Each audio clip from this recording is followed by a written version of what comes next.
is say welcome everyone to our third episode in this Zoom roundtable.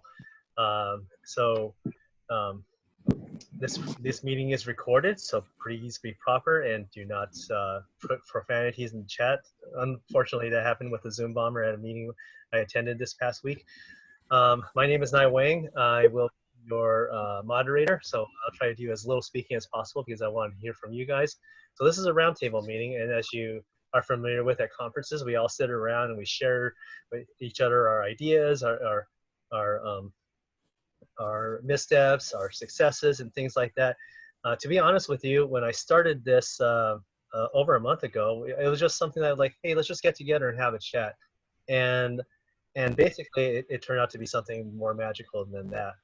So I just want to go over this, a couple of ground rules. So this is real, raw, and relevant. So don't hold back. This is we're speaking among peers here. So be real, be honest. You know, if you're frustrated, let us know, things like that, because there is a lot of frustration. So in this episode, we're basically we're trying to mimic the magic of the classroom. Because as you know, doing things virtually, we lose a lot of great assets. And I think that's one of our biggest challenges that's coming forward, especially when we're reopening to a online only, which was going to look like, it's just definitely going to look like, episode 1, I predicted that we're going to go into a second lockdown. Episode 2, I said, okay, now we're going to be pushing back school. So I don't want to predict what's going to happen in episode 4 because here in Arizona, we're testing about 30 to 30 over 30% positivity rate, and with tests, there is usually 1 to 2 weeks lag on the reporting. So you may take a test today, but you might not find out until 2 weeks later. So I'm predicting that in about 2 weeks, Arizona is going to be at 50%, and it's going to go up even higher than that because, well, people just don't pay attention and don't want to wear masks, unfortunately. So I hope the rest of you are doing better. Texas, Florida. I know you guys are seeing quite a bit of pushback on closing down. So good luck on that. All right, so we have an icebreaker question. So if you want to type in chat, what and where you teach, so the other teachers know what you do, your favorite food dish and why, because we always love food. And this time our topic will be summer vacation travels. Where did you go normally, or where would you have gone? So our room rules are very simple. Want your camera on so we can see each other, because I'm going to be turning this view off, and we want to put you in gallery view. So if you only see one person speaking, then click on this on the top right hand corner, because I'll turn into gallery view. Then we can look at each other like Brady Bunch, or a larger version of Brady Bunch, because we have 21 people. So mega Brady Bunch. This is also open mic, so if you don't have a lot of background noise, go ahead and keep your mic open. So if you want to react to something someone says, shout out. We could yell at each other, cry with each other.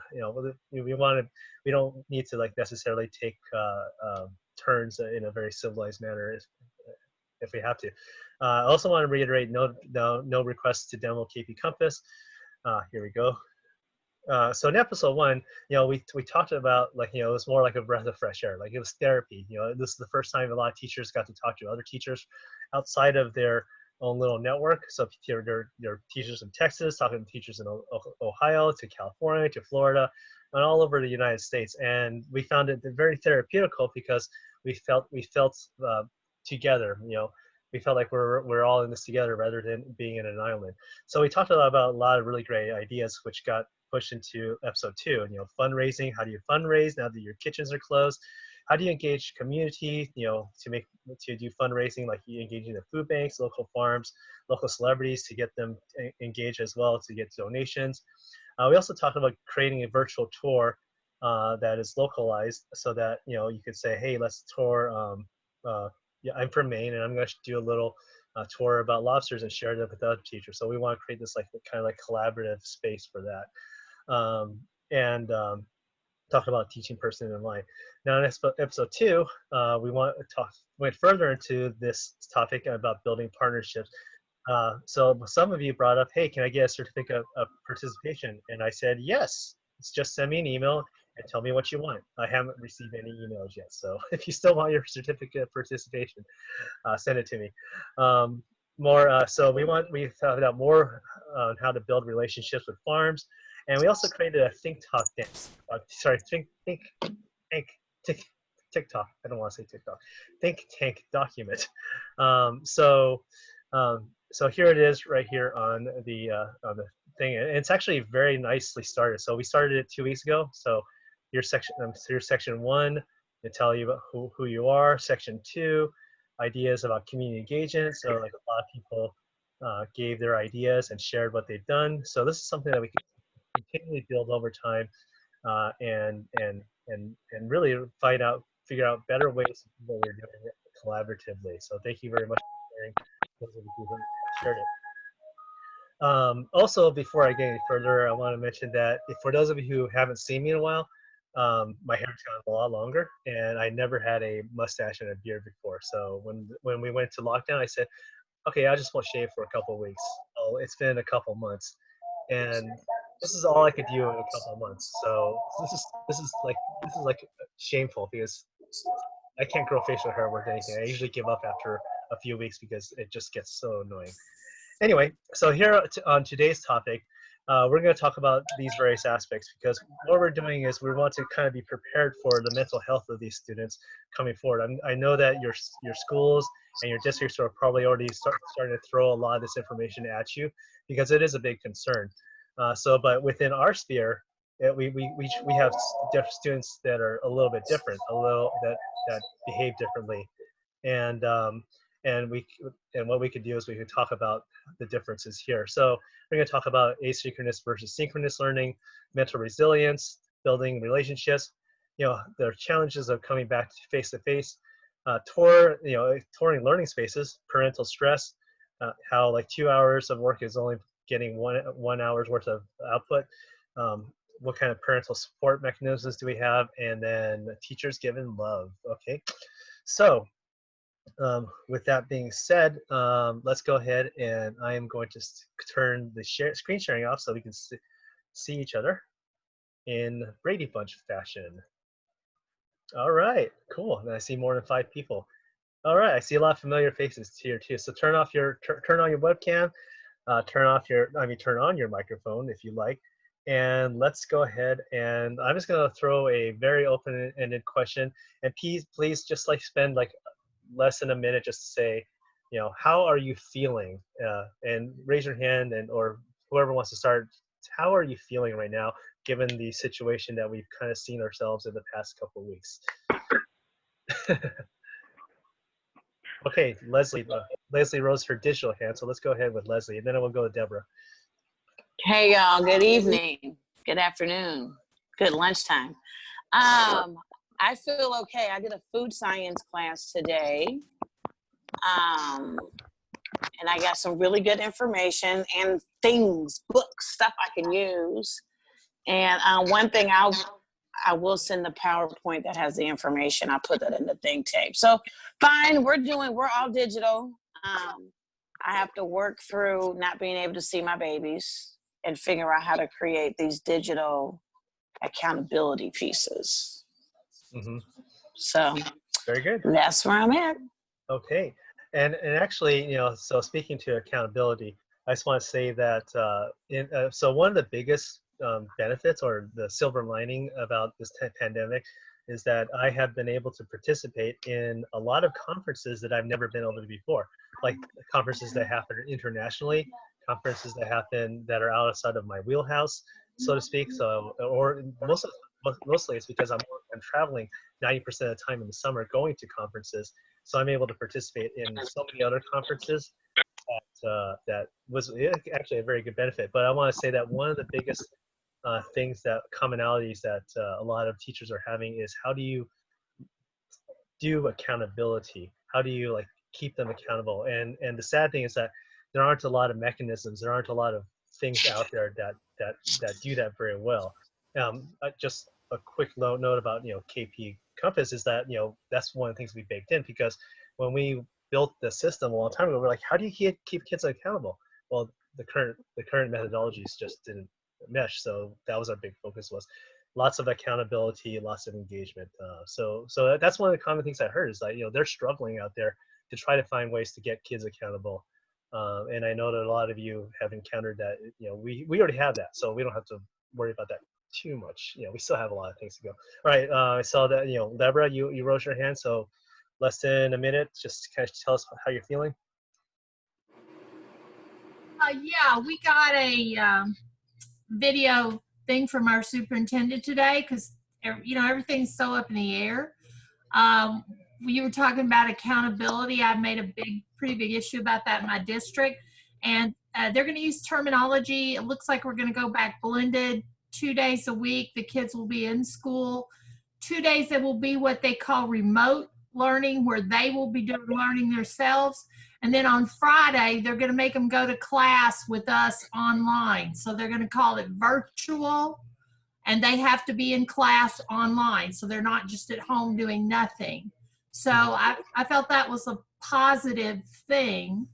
And then they're going to split the teachers. They're going to allow the parents to decide if they want to have their students online the whole time. They have to do it for a whole semester. They can't switch back and forth. And they're going to switch some of the teachers' schedules so that you might teach in-person classes 2 periods and you might be teaching totally online 3 periods.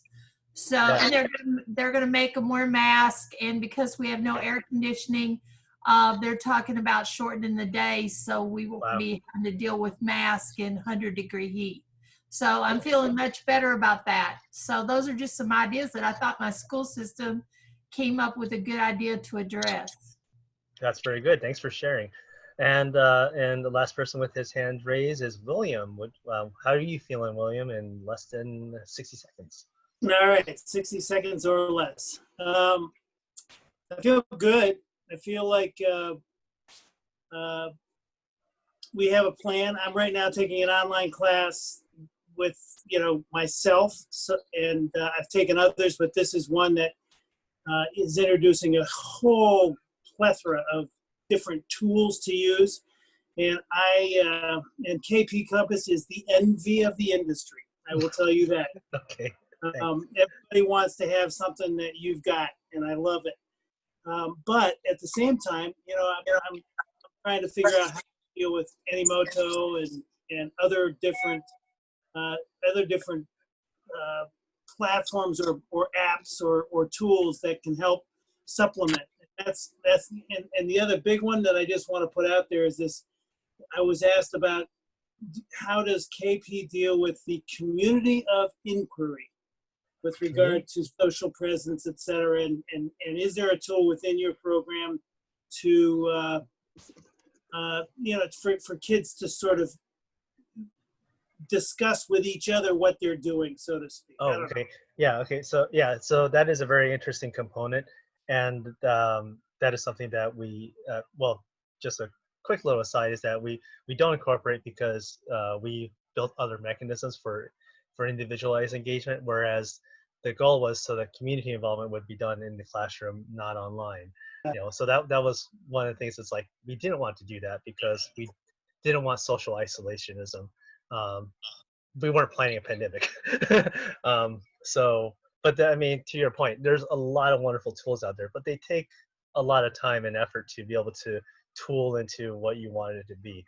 Okay, so Janet has her hand up. So Janet, how are you feeling in less than 60 seconds? All right, can you hear me? Yes. All right, I am feeling great. This is my first time to actually get to be on the Zoom with you instead of just watching the video. So that's exciting. Yes, and I would like hopefully to know, I've not used this program yet. This will be my first year. Can the kids watch? I don't really know the layout of it. Can the kids watch a video at home on the days they're at home, and then they come back and we could cook it? Yeah. So that's the most basic premise. And those type of questions you address to Jeff, and we could have those individualized discussions on that. But on the overarching question, how are you feeling? Great. Great. Okay, good. Awesome. So that's great. And actually, so before we break into the larger discussion topics, I did this last time, and I'm going to do it again because I realized I did something wrong and the audio wasn't coming through. So I'm going to show this again because a lot of people gave me feedback and said that was very useful, which was basically I showed how to use a text-to-speech engine translates into multiple languages. So this is really cool if you haven't done this before. So it's take us like 60 seconds, hopefully, to show you. So everyone's used Google Translate before, right? You know what Google Translate, right? Okay. So there's another extension called Read Aloud, and Read Aloud is a text-to-speech reader. Now the reason I point this out is because this one's the best one I've encountered on the internet. This reason being is because I'm an auditory learner, and I went through all of high school without being able to read a novel or reading a textbook, actually. And the only way I made it through college was basically I tore pages out of my book, scanned it, and ran it through a computer so it could read to me. So it was really tough. I've been using text-to-speech engines my whole entire life. So this one's really good, and I'll show you why.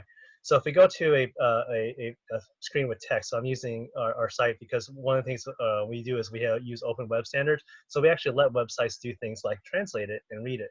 Other sites don't do that. So if I want this sentence to be read, and tell me if you can hear this.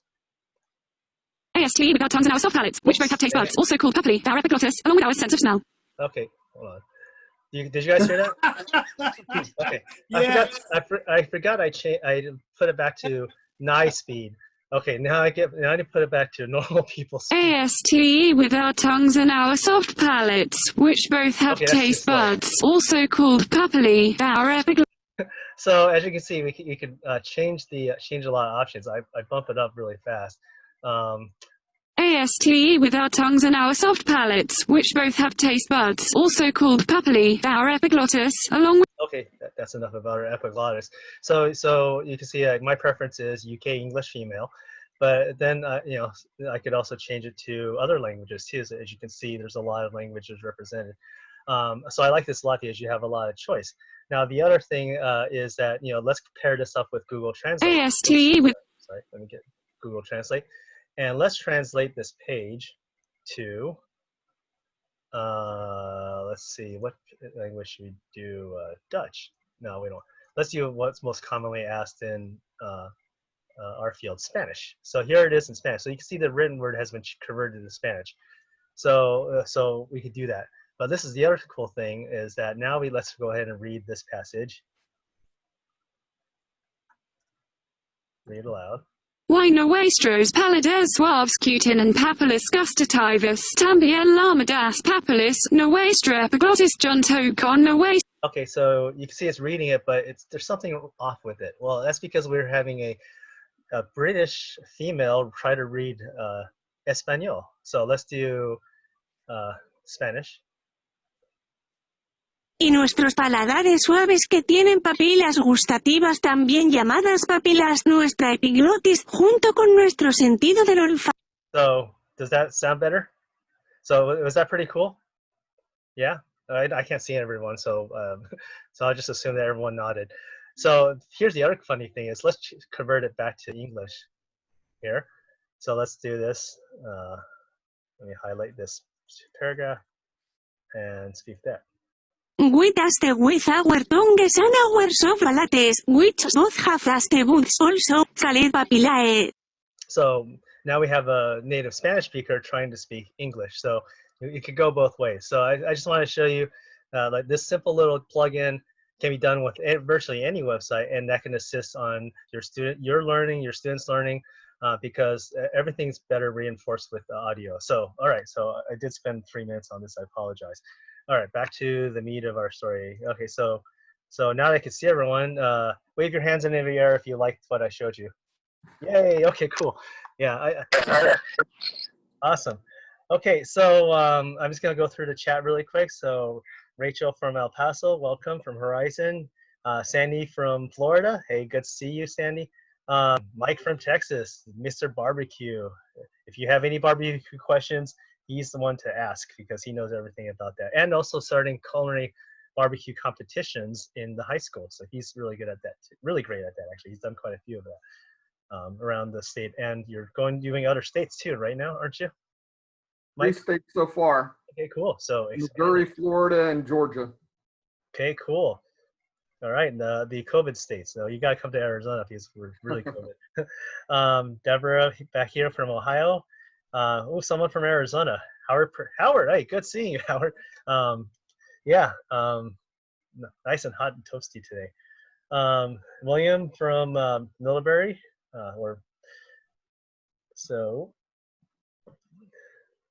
Let's see here. Yolette from Cuba, yeah. You're in business. Okay, cool. Welcome. Let's see here. Steve from Las Vegas. Awesome. Welcome, Steve.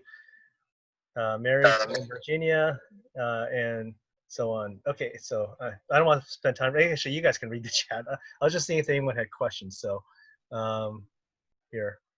So last summer, Deborah went to Kentucky. I'm sure you missed that. Okay, cool. All right, so first thing I would like to start off with is the topic of, let's just start with the broad topic on, like, how are you basically planning on opening back up online or hybrid? So anybody have any plans that they've already been put forth or put forth by the administration? So Rachel, let's hear from you.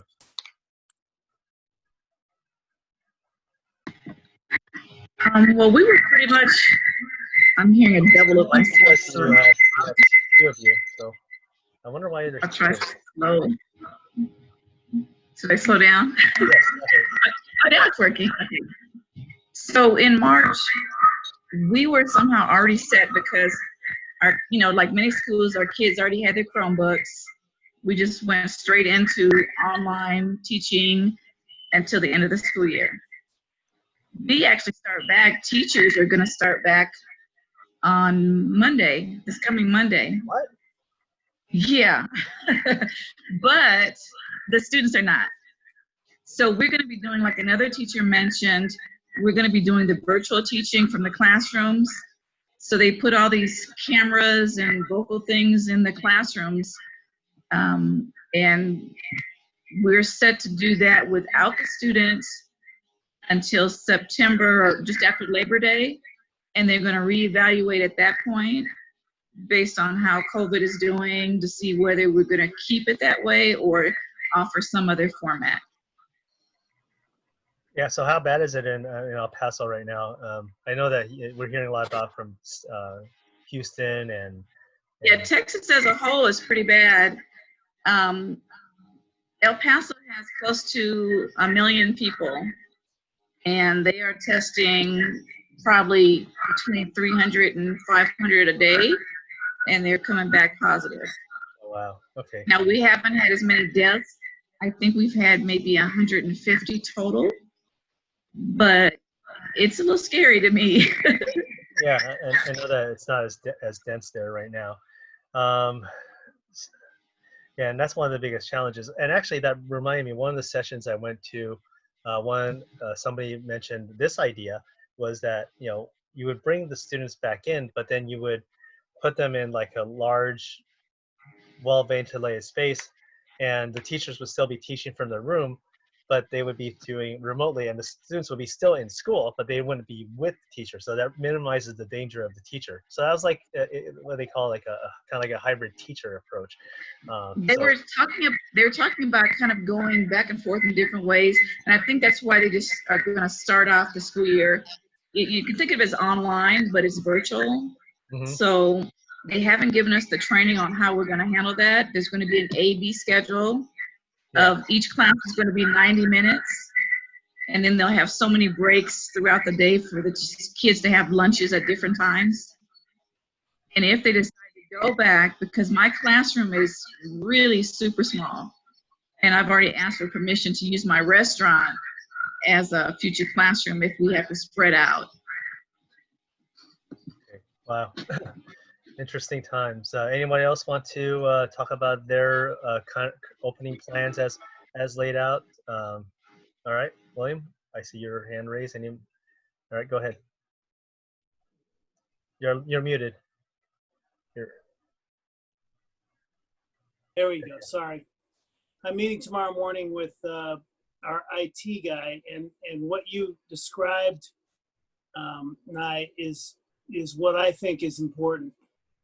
I do have the square footage to accommodate the number of students I have, but when it comes to demonstration, I think, or just whatever happens when we ask kids to crowd around us, in order for me to stay safe, he's gonna help me design an iPad situation that's gonna be on a stand, and it's gonna be able to focus on my hands, and I can do demonstrations to supplement what you already have. I think what you have is remarkable already. And most of it is exactly, I mean, it goes right along with, you know, the videos that you have on the platform go right along with what it is. I agree with the preparations and the philosophies and the science that your site provides. But with regard to us, they're talking about whether or not I have the room or not allowing us to have our students in school because of busing issues, because of all of those things. So there's so many unknowns. Mm-hmm. It's a moving target until we get there. But I'm to your point, what I'm prepared for is either hybrid, 100% remote, or what I'd love to see is at least 1 week of face-to-face, you know, in a really strict environment where we can develop a relationship with our new customer. What's up with this? And have some. I'm listening. Nope. And Cindy, have some ability to. Cindy, you were unmuted. Sorry. Yeah, just have some ability to connect, because I'm seeing faces and I'm seeing people, but I have a hard time in this setting really knowing who I'm talking to. Yes. Does that make sense? Oh, totally. And actually, that's a very interesting segue into our first topic. But Mike, would you like to add to that? Well, I was just going to say that fits in with the topic, and kind of the most important thing that we got to figure out is we're going to have kids we've never met before. And I've got probably 60 kids I've never taught before that I'm not going to know by name unless, trying to figure out some activities where we can get them engaged with doing videos or an introduction to the class so that we can get a face-to-face and see them. And this format works as well, but I'm not planning it all right now because the state of Texas hasn't decided anything, and it's going to be a train wreck one way or another. I've done it for long enough that I know it'll work out. Writing's on the wall. And luckily, you've got a great platform, and there's some other good platforms out there that will help. I think we're a little bit farther along than some of the other courses in the sense that we've got some technology that's already developed in place. Obviously, it costs money, but that's going to save us in the end for being able to grade. And if we have to go full blown back homeschooling, but I don't see how we're going to be able to do it in Texas because they're expecting us to teach kids that aren't at school and that are at school. So am I supposed to teach 6 periods a day, then take my conference period and start teaching the kids at home and then start grading papers and then go shopping? I mean, their expectations are 1,000% unrealistic. And I'm not going to speak for the whole country, but in the state of Texas, they're just in survival mode. They're just trying to figure out the best solution to get through the year. And it's going to be hard for everyone. And I wish people would stop trying to candy coat it and act like it's just going to be joyous, because it's going to be difficult on kids. It's going to be difficult on teachers. It's going to be difficult on parents, especially if we start switching around, which is inevitable. Kids are going to get sick and then they're going to drop out. And now you got to teach them at home. And luckily your system and some of the other systems out there allow you to do that. And you can pick off from the classroom and go back and forth if you had to, but it's going to be an interesting year. Interesting indeed. That's an understatement. So yeah, so yes, Steve, you'd like to add to that? No, I was just going to chime in here. I seem to be a little, our school seems to be a little different in that we plan on going back full contact. In fact, we're actually. Where are you located again? Las Vegas. Okay. Oh, because they're Yeah. rising too. Well, yeah, but the school, I don't know what to tell you. But we've been in session now for 2 weeks. Well, we went back to finish up the spring semester, where we gave students incompletes for not completing the labs. Some professors chose to do that because they felt like without the hands-on component, they weren't deserving of a passing grade. Anyway, so there's several classes are back in session teaching in the labs. We have a environmental health officer in the college, and they've met with the Southern Nevada Health District, and so they're practicing the social distancing as far as classrooms. In the labs, we're supposed to maintain, it's a joke. Anyway, and they've got special new sanitizer that's supposed to kill the COVID. They've issued face masks for us, well, for the students and for us. Everybody has to wear a face mask entering the premises and wear it at all times. And you're supposed to do a self-assessment. The students are supposed to do a self-health assessment every day. Verifying that they understand, take their temperature and all this stuff. It's like, if that's effective. yeah, none of it. It's all a joke, pretty much. But anyway, the plan is to go back regular in the fall. My main concern right now is I have no enrollment. I have 3 sections, and normally they'd be close to full, and I have a total of 12 students enrolled in the 3 sections. So. I think a lot of it's still the unknown. A lot of it's the unknown. Oh yeah, sure. It's hard to, you got to wonder what kind of student wants to enroll in culinary when restaurants are closing down permanently all around them. So, yeah. Yeah, very tough, indeed. So yeah, so I mean the topic of this is the topic here. Can we see it? Oh, dang it disappeared. Okay, there we go. I didn't want to share the screen, but so I could. This is the next best thing. Basically on mental resilience, how do we build relationships, and dealing with parental stress. So one of the interesting things that I learned this past couple of weeks, like attending these international conferences, the most eye-opening is that I want to live in the tropics. I'm just kidding. I'm currently in my bungalow in the Caribbean, so it's really nice here, but as you know, I'm probably not really here. But really, let's take a trip. The thing I learned was so we actually kind of had it lucky in a way, because when we were shut down, we had 6 months to build relationships with our students before we had to go into lockdown, and then try to encourage them through the courses and get them to complete. And some of us were able to, some of us weren't. Some of us had governor who said it doesn't matter anymore, and then that kind of threw everything out the window. But the challenge was that what I learned from our Australian neighbors across the hemisphere is that they were in the winter, so they had just started their schooling, and then they went to lockdown. So they went away for 3 to 4 weeks, so to speak. So they had them for maybe a month.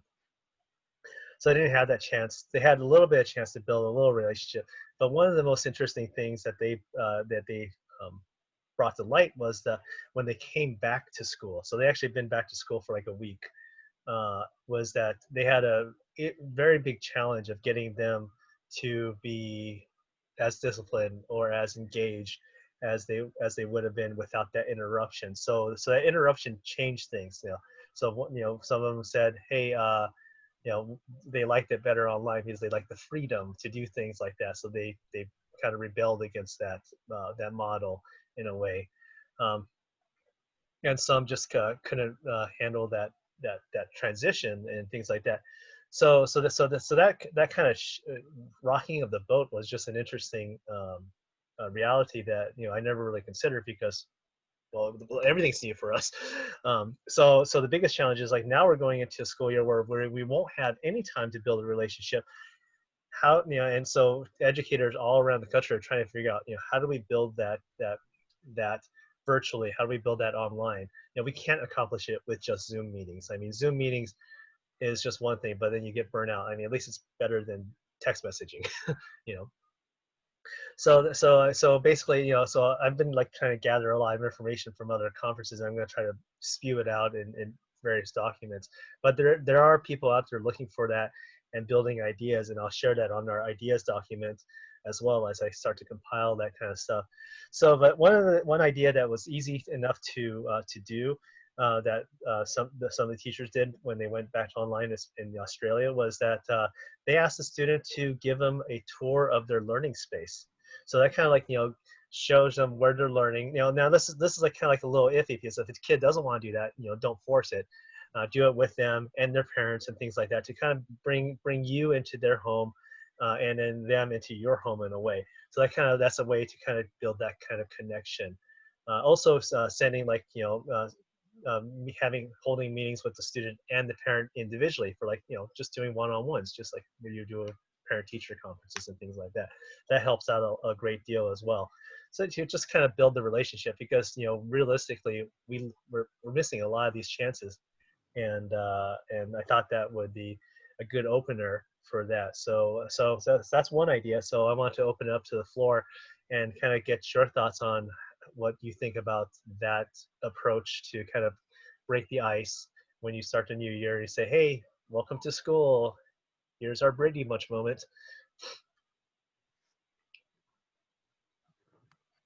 Okay. Okay, Mike.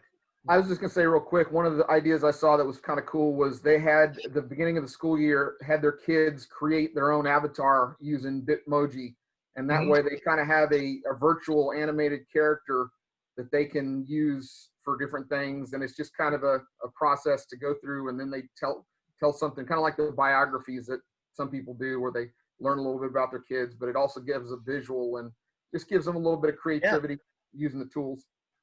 Yeah, that's great. Bitmoji is very easy to use, and anybody could get into that and just kind of like, you know, flavor it up a little bit. So I haven't heard from Howard before, so let me go to Howard first, and I'll go to you, William. And then thanks, Nai. I didn't do it myself, but during the lockdown when we were doing our Zoom meetings we didn't do Zoom meetings, they call it coffee gatherings for teachers. It was voluntary, but almost every day 32 teachers would go into the meeting. And some of them when they first started the virtual classroom, they would do 1 or 2 days where they would, at the very beginning to introduce the kids, they had a free fall. They brought the kids, had them attend a Zoom class. We use Google Meetings because we're all tied around Google Suites at our school. And just let them have kind of a free-for-all, and gave them more of a feeling of a classroom environment because they hadn't seen their friends, or hadn't been to school, or hadn't done anything, so they could interact and do stuff in that one classroom meeting, just like they were in the classroom almost. And as far as myself being a new teacher, I was already looking at ways, because their phones and technology are so prevalent in their day-to-day life, I was already trying to find ways to incorporate more digital learning into my classroom, and then this happened. So now, obviously, it's gotten pushed forward, but I just got to find a way to make it work going forward and intensify it a little bit more. So. yeah, definitely, and you know, there's like these coffee meeting places. It's just like, you know, I think that one of the common themes is like, you know, there's definitely ways to change it up. You know, don't just rely on Zoom or Hangouts or things like that. So I'll go to William, and then Leslie has her hand up. So William. So I'll be as quick as I can. One of the exercises we did in post-service as a school community was asking the question, what do you do the first day of class? What is it that you do when you're like normally all your students come in and everybody's around you? What's the first thing you do? What's your toolbox do? And one of the things that our architectural engineering teacher sort of turned me on to it. I said, oh my gosh, this is great for online. He said, would you rather be a wizard or would you rather be Superman? And he and allowed kids to just sort of choose and say what they chose and why. And I thought that was a really great icebreaker, so to speak, with regard to, you know, and we all kind of like, some people put their sign up in the window, and some people said this, and it's why do you do this and why do you do that? And it was like, that's just one thing.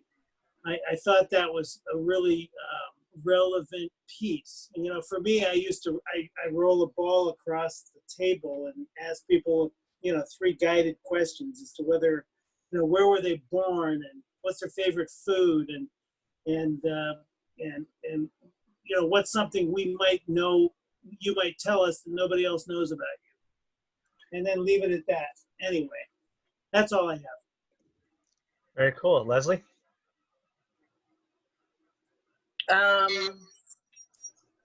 Okay, so we're all virtual, but one thing, as the young man in Texas, I feel your pain, was saying about just the mess of it all. I think we have to allow ourselves to ask for permission for the small things that we need. For example, like at my school, it's just a matter of me asking my principal, well, would it be okay that I try to meet 10 kids a day, just so I can set up the accountability piece? Hopefully the CAB will have enough sense to put us on schedule. So at 8:10 or however the school day, it'd be nice if the school day started at 9 to 5, that's doable.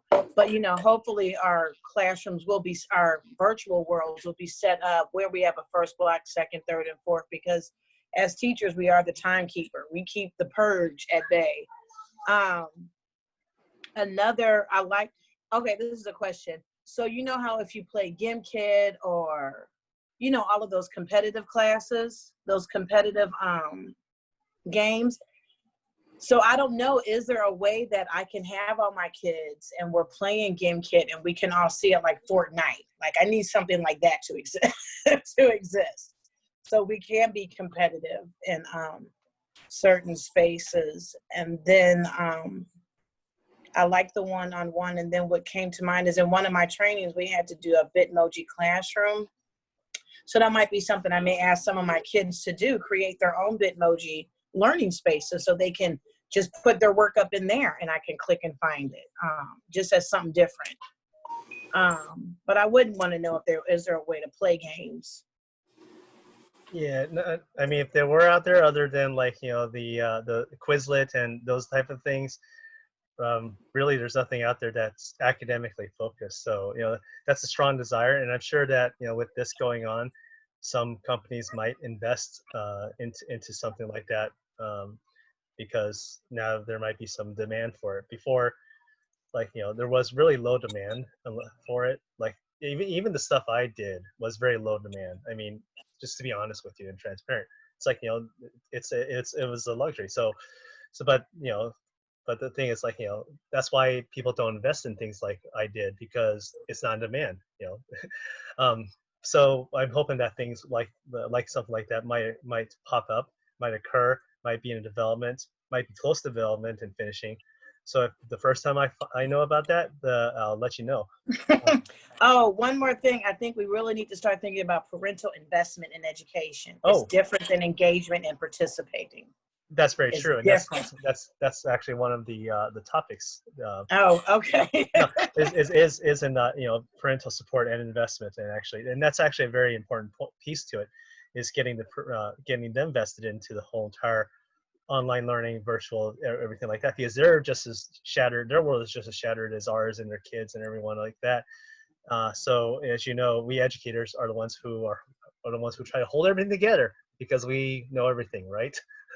We do, kind of, sort of, a little bit. Kind of, sort of, a little bit, yeah, very true. 9 months out the year, 9 months out the year. Yeah, so actually today I was just introduced to this new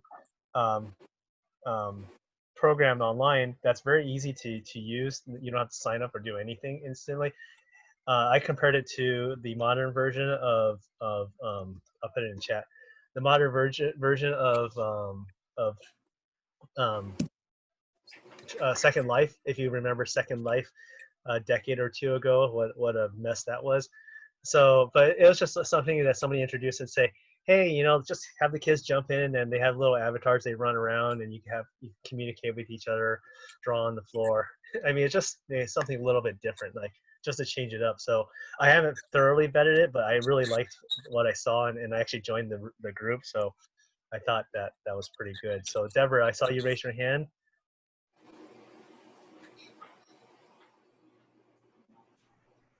Yes. On the first day of class, just regularly, my students are required that I have lab tables in my classroom, so they sit two at a table, and they're required to interview who they're sitting next to, which they generally do not know, and they have to come up front and introduce that person, telling all that they learned about them. And then as they talk about that person, kids can ask some questions, and then we give everybody a standing ovation on the first day of class. And then we turn it over to the partner. So even though I couldn't do that in person, if we have to start virtually, it is something that I could assign them to go, because you know how you can break off and put them in groups and give them time to get to know somebody else in the class, which they're not going to get to do if we're all just virtual and we're all in a grid like this. But it's been interesting because I always take notes during that time.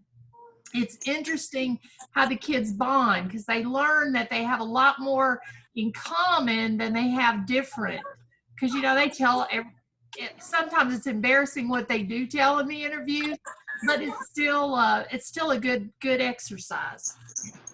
Cool. No, that's a great idea, and I hope you write it down and document if you haven't already. I haven't. Yeah, no, I mean, everyone has so many ideas. Like that was my biggest problem. Like, I have about 100 ideas, but I only tell people 2 of them because I just don't think about putting them all down. It's usually in the moment, you know. As you know, it's like, what did I just say again? Something brilliant, but I can't remember now. It wasn't that brilliant. Yeah, and you know, there's definitely a lot of really great ways to introduce yourself. So anybody else have any ideas, anything that they've done in person that they can try to do online and kind of adapt it to getting to know you? Okay. What was that sound? Interesting. Okay, so one of the things that a teacher stressed in one of the sessions that really dealt with mental health was that make sure that you know that let your students know that you love them. You know, I think that's probably one of the things that, you know, is probably I mean, it's baked into our nature. So, but just verbalize it. Let them know that. Show it to them. You know, create a Bitmoji card out of it, or, you know, I mean, I know we're already overtaxed, but you know, we've really become like really their counselors and their mentors and everything like that through this whole process. So that's one really important point. And back to the point what Leslie said about parental buy-in and giving support to the parents. So once they feel like you're investing in them, then they'll definitely, you know, put their foot forward and you know, encourage your students to continue with their learning, and also help out as much as possible. So anybody have anything that they'd like to add about, like, you know, parental investment and support? Has your district come up with any plans on that particular topic, on what you should do with parents here? Crickets. Okay, 2 hands went up simultaneously, so I'll let you guys arm wrestle. That was William. All right. Well, it looks like William won, so I'll be quick.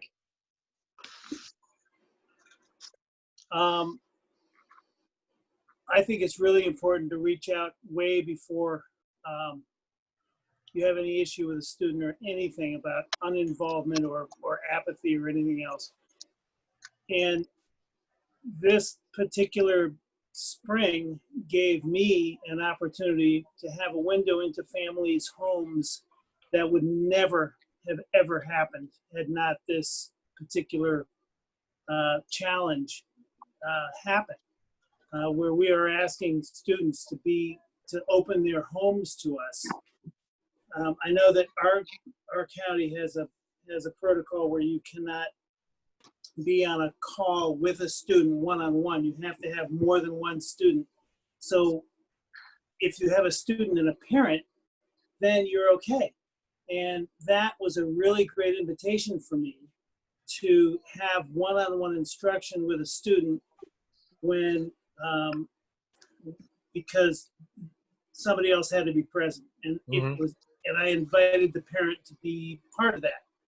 And that was a gift. I got to know, I feel, it chokes me up. Yeah. I got to know parents and their investment or lack thereof in their child, and that's where I come from. All right, thanks. That's great, and that's actually actually one of those silver linings, and I've heard that I've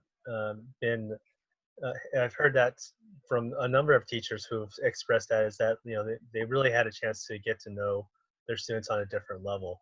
But speaking to the one-on-one thing, because one of the funny things I've heard from other teachers, it might be out of state, out of country, or depends on, but they were saying that the parents actually felt so comfortable that with the students, with the interaction with the student, is that they actually left the room so that they could be able to do the things that they couldn't do when they were occupied by the student. So it was actually a way for the students to have a little bit of me time, I guess, to go wash the dishes, to go take care of this one problem, whereas they had to work with the student constantly. Although this might be for younger students as well, like grade school might need a little more attention than what we deal with in the high school level. But yeah, I mean, that's just another interesting observation that I've heard. So Mike. Well, I just want to thank you for putting this together, because this right here is good stress relief, just to be able to hear what everybody else is going through. But there's pluses to this group, but one of the things that I'd love to see is us figuring out a way we can actually together take some action. And I mean, on the Bitmoji side of it, there's a whole Facebook group where teachers, and they're mostly elementary school teachers, but we talked about last time, one of the meetings, about virtual field trips and whatnot. Yep. I mean, if each teacher in the group created 2 PowerPoint slides that were Bitmoji environments. So example, pasta making. And you could have a slide that's basically themed like you're going to Italy, and it's got links for different kinds of pastas. It's got videos, and they're shareable in Google Classroom. We could share those with each other, and a group this size, we could have 60 to 80 one slide themed culinary Bitmoji environments that we could use throughout as an icebreaker, or to engage kids. Because the hardest part about getting them engaged is it's virtual, and sometimes it can't get them engaged in the classroom. You ask a question, you have 1 or 2 people that answer, and everybody else is crickets. It's even worse and magnified on a Zoom call, where you're trying to pull information out of them and they won't engage. Whereas I like Bitmoji just because it's more on the kid level, and they're still kids at heart, even though it's more of an elementary school thing. I've seen a lot of success with it in the middle school and high school, and I just wanted to throw that out there if somebody is interested in it. And well, I spent a month doing Bitmoji stuff, so I'd be willing to share some of the stuff I did, and vice versa, if we could get a commitment to everybody do 2 and come up with a. So Mike, how about like you and I work together on getting like a foundation set up, like a basic foundation of what you've done, and then a template that other people can follow pretty easily with instructions. Then we could get that started, and then basically share that openly and see who else wants to participate. I know we talked about that like 2 sessions ago, and it's just really building the hub, or the framework and the scaffold for that. Because it's a good idea. We just need to make it cohesive, and then because we can do it, and we have the teachers who are willing to do that. So Leslie, you have your hand up. Thanks for bringing that forward there, Mike. Appreciate it. What Mike was just talking about is what DeKalb County culinary teachers want to do as well. And I like how Mike has it set up. And I even told Keo, so she's interested. And what she suggested just for now, like, you know, like how I was at H Mart last week, like just videotaping parts of that trip and sharing that with my kids. Yeah. And then putting that in because we have a Teams group where, you know, we could share it out. So I think that would be kind of cool. And then eventually when the numbers of the COVID go down, it would be cool, because you remember there was a young lady whose husband was a pig farmer. I have no problem traveling with one student to a pig farm so they can, you know, get that, you know, figure out if that's something that they're interested in. You know, I'm not taking 10 kids anywhere, but I'll travel with one kid. And then another idea that might help us as teachers is I always give my kids what type of learner are you assessment, so they can see what type of learner there are. So that might work with finding an online one. Ours used to be on paper, where you do it with the parent and the child so they can see what type of learner they are, which may help ease through some of the frustration with how they're to look at lessons. As far as, you know, we don't have to teach our parents how to teach a little bit, just giving them some strategies, some simple strategies like taking a brain break. That's a strategy that works. Yeah, and that brings up a good point, because, like, you know, parents aren't teachers, and just the simple things that we take advantage of or take for granted, just easily relate and say that. So I'm muting you, Judy. It sounds like you're working with a wrench or a socket, actually. So yeah, I mean, so we'll definitely perpetuate that, and I like to see what you guys are doing, because I think, you know, one of the biggest difficulties of all this is that, you know, is organization. You know, and how do we organize, sort, disseminate, and then distribute. So I'll try to build that piece, because you can't just have a giant folder of stuff, because that just gets cumbersome. So there needs to be a logic behind it. So and that's what this brain is for, is building that logical framework, which is how I built KB on somehow magically. Okay, so Howard, I saw you had your hand up. Yeah, I think I agree with them about the engagement. My school is a little bit rural, and I have had some good teacher-parent engagements, but mostly with the parents calling, say, well, my kid's an A student, why are you giving them such a low grade? Having a conversation with them, then we kind of got over that. But I think with KP and with this whole thing about virtual, everybody's gotten it into their language about virtual teaching and virtual this and meetings. But the problem with students, and especially for me in a rural area, is the physical ability to either have a computer or have internet connection or bandwidth large enough to be able to do that.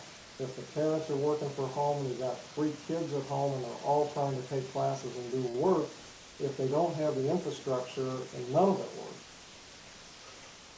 That's true. I mean, technology inequity, bandwidth inequity, that's still a major challenge. And you know, I talked about this in a different group, but I think that's something that needs to really come from the state and local governments. It can't be. It needs privatize the private sector, just, and it can't be the responsibility of the schools either, or districts, to be able to facilitate that. That needs to be subsidized somehow. So Maureen, I saw you had your hand up earlier. Oh, thank you. I'm new to finally able to get to a meeting. I was just going to say that we do a lot on the very beginning with personality traits. So Hollins and Myers-Briggs.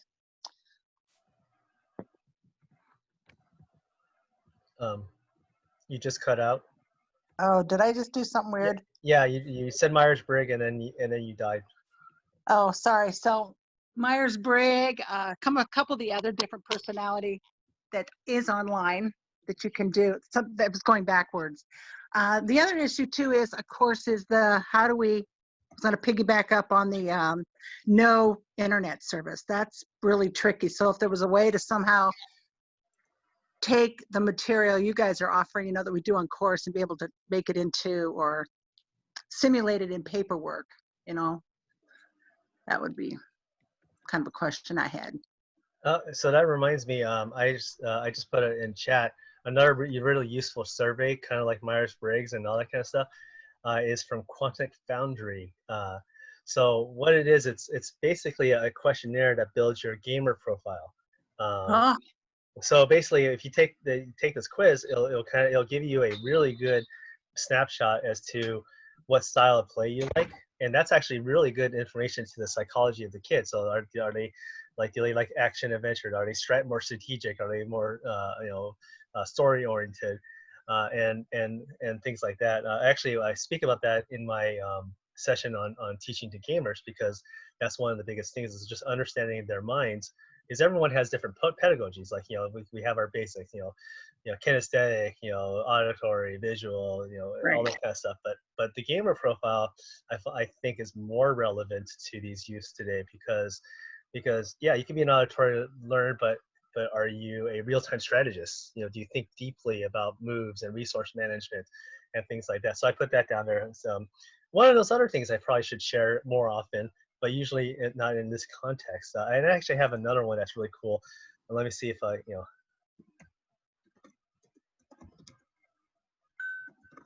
basically it's a Myers-Briggs utilizing gamer terms. So I know I have it somewhere here. Well, now that would be wonderful. Yeah, it's really cool, actually. So I'll look for it as somebody speaks, and I'll pull it up and show you. And I'll also pull up my profile and show you too, so you can see what kind of person I am. Anyway, so that's a brilliant idea, and good question as well, Maureen. Anybody have an answer to that, to what she was asking before, and also any other assessments or things that they use with students to kind of get to know them? Because right now we're all trying to get to know you virtually. You mean outside of having like a FaceTime with students and like doing the what if questions, or? Yeah, I mean, anything along those lines. Yeah. I would like to get students into, you remember those things that used to come in the mail with envelopes with stamps on them? I would like to get my kids back into, just even if it's just, writing cards to students as a get to know, or me sending out, figuring out how to incorporate some old school, but getting mail in the mailbox to me is very intimate. So I get excited when I get a piece of mail and it's not a bill. I mean, bills are blessings, but I get excited when I get, a Mother's Day card, or, a random postcard from a friend who's traveling. So as far as it not being connected to the www, postcards might be something that may help. I know mail is slow, but I'm just saying, it's a thought. Yeah, definitely. Hold on, I just found it, so I'm gonna pull it up and share it here really quick. Give me a second. I can add something real quick. Yeah, go right ahead. That is that we have an incredible special needs individual and team in our school, and I'm held in check many, many times because I overstep my bounds, thinking that I'm doing something that's exactly what I need to do. But we have, I think most of us probably share a similar population that has a really difficult time with the written material or just all levels of interpretation. And leveraging that department has really helped me to, and they've got all these tools already that I'm unfamiliar with. And so that's it. That's what I got. Awesome.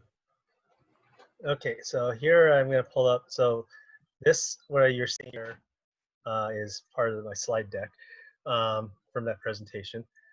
So this is this is the Quantic Foundry one. So after I went through and answered all the questions about what kind of games I like to play, so you can see that I'm more versed into the action immersion with somewhat social bit of mastery.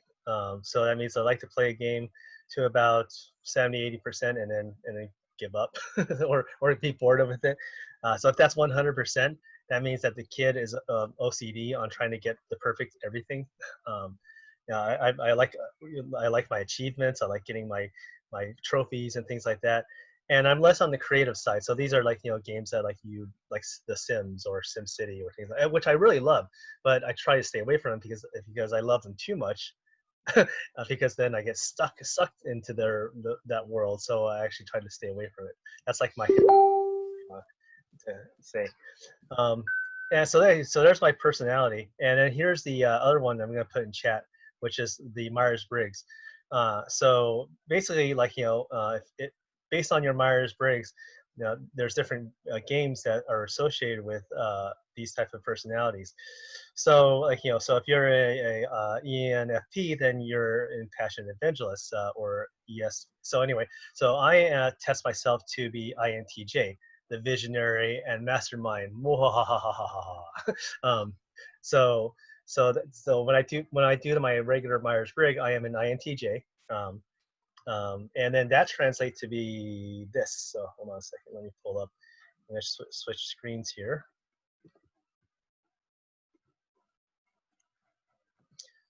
To a web page.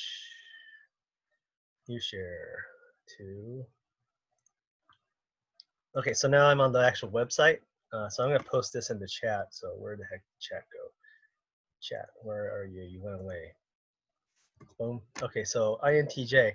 So then you click on it, and what it does is it gives you a little like write-up about the personality type, what kind of games you like, and then what, and then who are your friends and who are your enemies. So I mean, it's just like another way to kind of delve into the mind. Advice for making friends. Get out more. Things like that. So there we go. So that's the other one that's been very useful for teachers that I probably should have told more about throughout my life. So let's just take a quick look at. Anybody want to volunteer their Myers-Briggs? Go ahead and type in chat or yell out who you are. Nobody wants to volunteer? I'm not sure what mine was. Okay. No, my son knows what mine is, but I can't remember what I am. Okay, so Rachel is INTJ. So same like me, Rachel. Hey, all right, visionary mastermind. We're gonna take over the world. Yeah, really long-term planner. Wow, a lot of INTJs. Okay, so I guess to be a teacher, you have to be INTJ or a culinary teacher. Well, I went through the training for counseling because I'm also a counselor. Ah. The INTJs represented only 3% of the population. Wow. I've never heard that stat before. So, okay, ESFJ by Janet. So let's see what you are. You're the committed altruist. So here we go. So also known as Don Vintes, enthusiasts, supporters, providers. Here you go. Okay, cool. So let's just skip down. I mean, this is just humorous. Let me know if you want me to move on. But so you like racing, esports, MMOs, which stand for massively multiplayer online games, like World of Warcraft, casual type games like Candy Crush, music, and social games. So does that sound like you, Janet? Yes. Okay. Wow. Cool. Awesome. And then you're more nurturing. You're loyal. Good qualities. You like to fit in. You fit in a lot. You're organized. How do you make friends with it? So if I want to befriend you, I have to follow social etiquette. I have to be organized and neat. I have to participate in social activities, and I have to appeal to your emotional side. Does that sound pretty good? That sounds pretty good. All right. So so Rachel, since you are a counselor, I'd like to hear from your perspective. How does this compare to what you know of, and would this be a useful tool for you? I think this would be really useful for the students and helpful, and I think it would be a lot of fun. Yeah, and the whole entire quiz.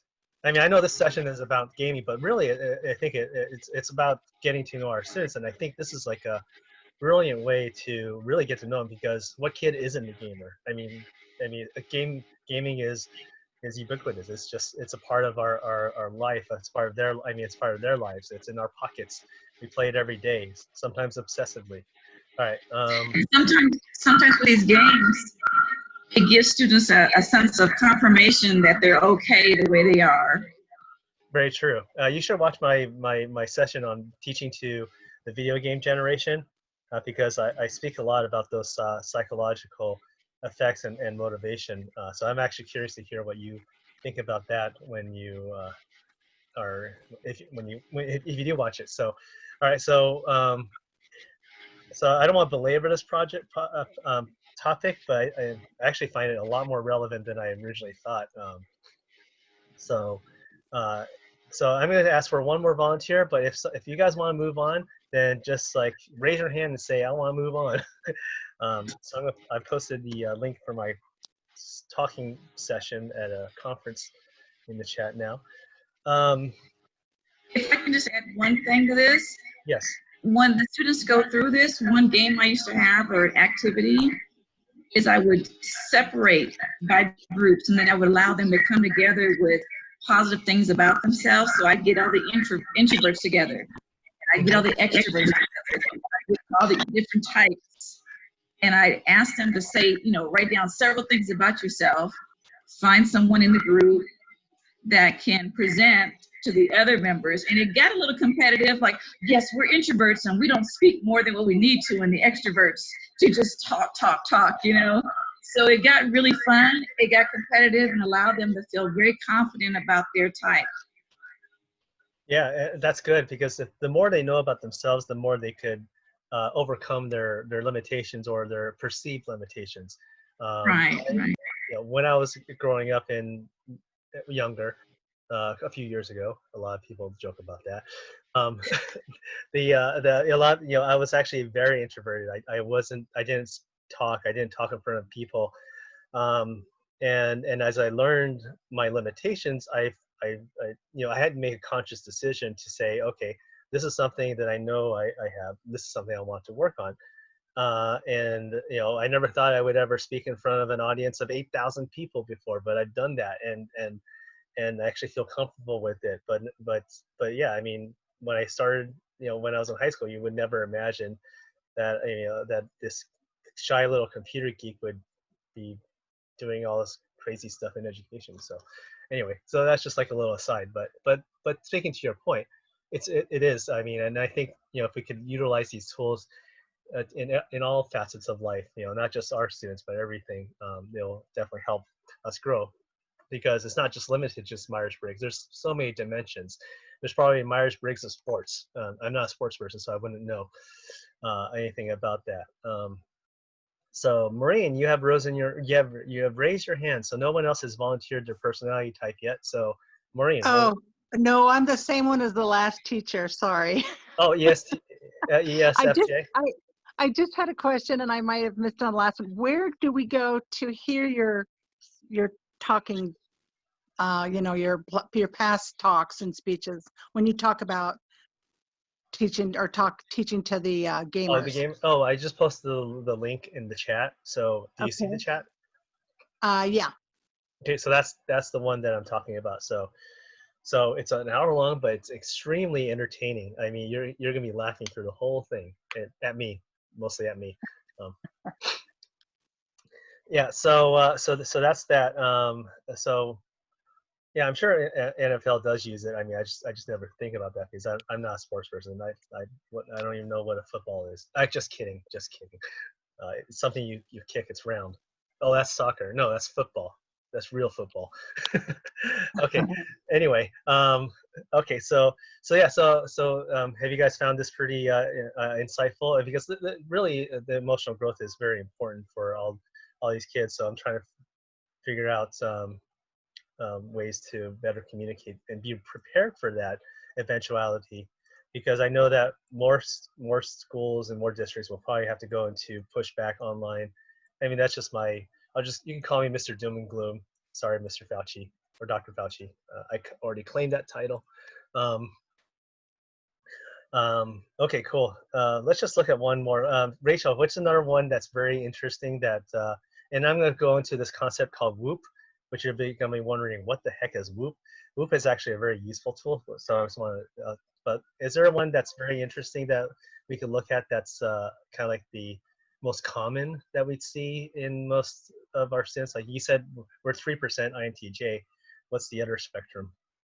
Well, the majority of society is extroverts. And they tend to think of those of us who may not talk as much as being shy or timid. And so there's a misinterpretation of what an introvert is versus what that that person is shy concept. Mm-hmm. And so the quiet student gets targeted as being, oh, she's just shy. You know, and that may not be the case, because shy and introverted are kind of different things.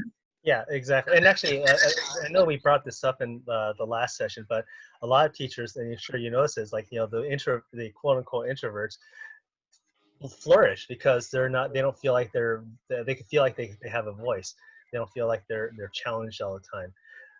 But I really like to, I want to see if we could do a shift in the technical term or have a better, another term for introvert, because there are so many negative connotations, because I find a lot of introverts are very digitally social. I mean, they're super social, but in a different medium. So, so they're not introspective or introverted. They're expressive in a different medium. So I don't know, just something that I think about at night. It's like, how do we shift that? So if we look at let's look at impassioned evangelists. So really quick. All right, impassioned evangelists. Cool. All right. Recommended games, MMOs, esports, roguelikes. If roguelike, I'm pretty sure you've never heard that before. It's basically a game that you play over and over and over again, and it uses a random generator to generate. Each time you play, it's a different, something different happens. So it's never the same game twice. So it's completely random. They call it roguelikes. And real-time strategy. So interesting. Why be friends? They give you your life meaning. They give you a push. They give you fun adventures. They generate ideas. How to make friends. You let them shine. Be positive and open. Carefully steer them. Be mysterious. Okay. Okay, cool. So is there anything else that anybody wants to talk about what they've done? Because I'm going to go into the final topic, which I want to bring up, which is a strategy that helps develop kids and parents from challenges called Whoop. So I didn't bring it up earlier because I wanted to surprise you all. Anyway, so let's go into Whoop then. So one of the big things that was brought up in many of the sessions I go to is like, there's like all these there's a lot of people are under stress, and they have a lot of emotional challenges, and they're trying to develop and overcome obstacles and things like that. And we all have these different strategies, but one that was brought up that was really easy to understand and execute is called Whoop. So back to sharing my screen. Which one was that? There we go. I have too many open. Okay. So Whoop stands for, anybody heard of Whoop before? I forgot to ask earlier. No. Yeah, it stands for Wish, Outcome, Obstacle, Plan. So this is something that you could do as an exercise for your student, but really it's also an exercise that the family can do as well, because I know the families are probably going through a lot of these different aspects. And what it's basically a model, a science that really is to help initiate change in habits. So I'll post this website, which it's insanely long. So actually, I think we can get rid of all this extra nonsense. There we go. I'll post this in chat. There we go. So as you know, as you probably don't know, anything that's past a certain point is usually just referral URLs. So if you're copying and pasting something that's like 50,000 lines long, usually you have to only copy the first few. That's just a a computer geeks tip. Sorry, I went on their tangent. Boom. Okay, there it is. So there we go. So it's a really useful process, and I won't belabor the point, but actually it's something that's used a lot with teachers who are working with special needs, who are working in higher, with different age groups, with students in like Title I situations, things like that. And I'm not just painting a stereotypical picture, but like it's just a way that to strategize. So once you have the website, so I won't go through the whole thing, but this is something that really boils down to 4 basic things. You wish for something, and you come up with a plan for that outcome, and then you identify the obstacles that are in your way, and then you come up with a plan of approach to overcome that obstacle. I mean, this is something that has been expressed in many different ways. I mean, we all know lots of different strategies, but I think this one is a very concise way of tackling it. It simplifies it, and I've seen a lot of like self-help techniques, but this was new, and I thought I wanted to share with you because I hadn't heard about it before. You haven't heard about it before, so it's something new to bring to the table. So there we have Whoop.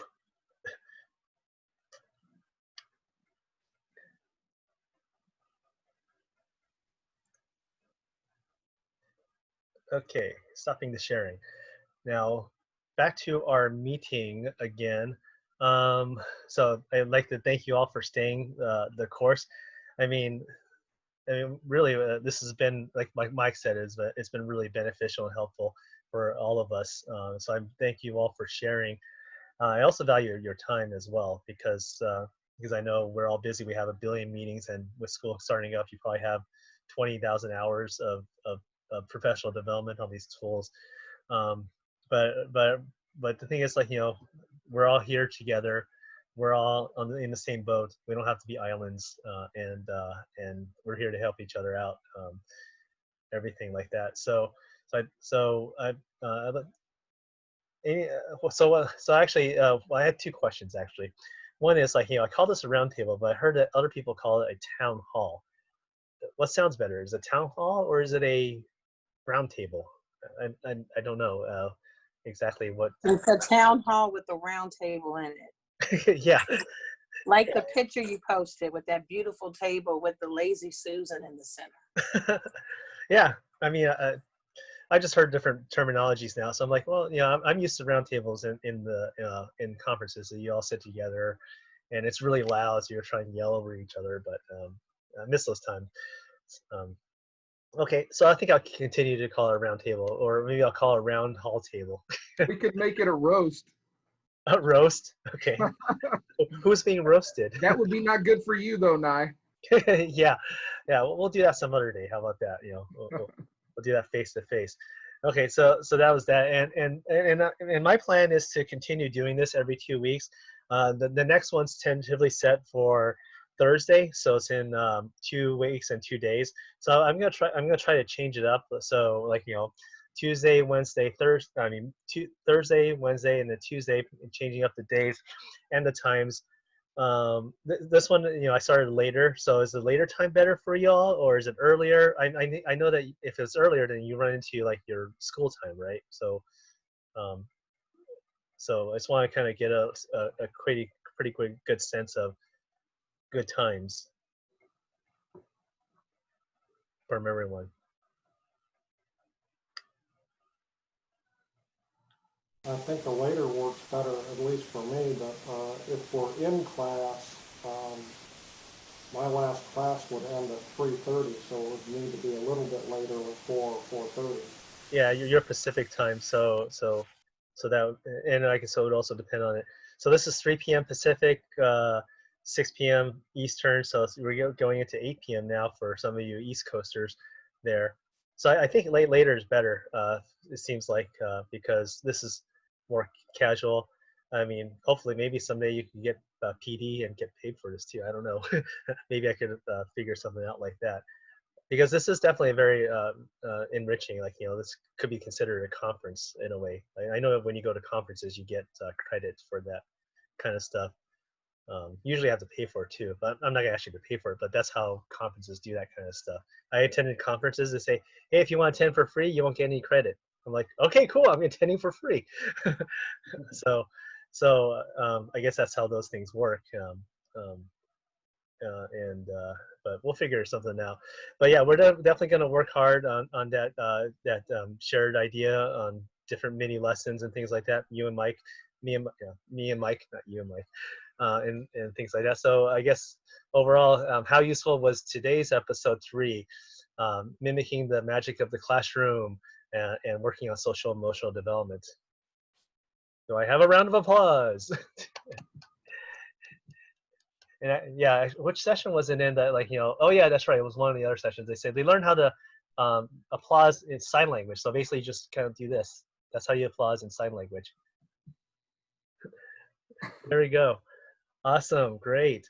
Unless if there's anything else to bring up, those were all the key points I wanted to bring up to today's session. I just want to make sure I covered everything. We got Whoop. Oh, we didn't talk about asynchronous versus synchronous. Do you want to stay for that? I just want to bring that topic up for a few minutes because it's even though you have very little control over it, but I could let me just kind of give it a little preference. And if anybody wants to leave, feel free to bail on at any time. You're not obligated to stay, of course. We're not forcing you. So basically, like, you know, one of the things that I noticed with a lot of things is, like, there's students who like asynchronous and there's students who like synchronous. So I just want has any of you ever heard those terms before? Lockdown, asynchronous versus synchronous. Okay, yeah. So I mean, I'm sure you're learning a lot about it now, right?